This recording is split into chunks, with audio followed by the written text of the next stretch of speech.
Welcome back.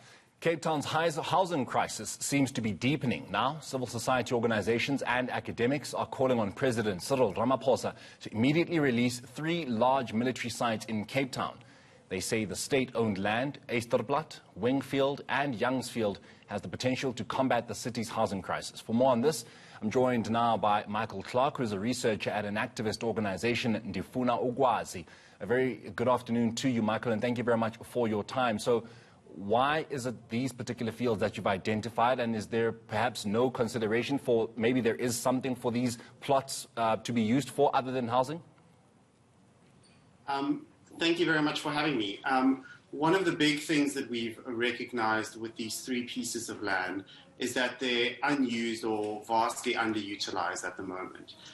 So even though all 3 of them are used as military airports, we recognize that at least 2 of them are very rarely used, if at all, and one of them is used slightly more, but still very underutilized.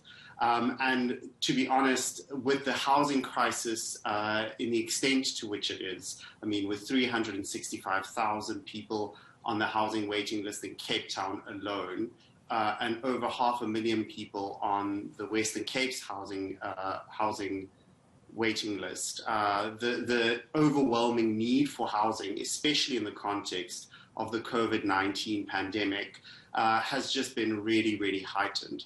And in that context, we feel that public land needs to serve a public good, and that this land is essentially wasted. It should also be mentioned that this is not the first time that calls have been made for this land to be released. Various politicians and non-profit groups have made similar calls for almost 40 years, indicating that these sites could definitely be used more proactively for housing. How far do you think the use of this land, or if this land is to be given to the housing project, do you think it'll solve the problem? I mean, how many people, if there's been any kind of estimation, do you think it can house?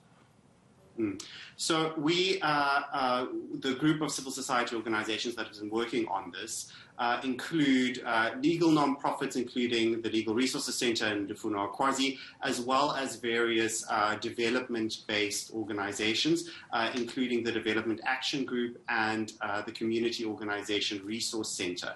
So we have a very wide range of different skill sets, including development and planning practices.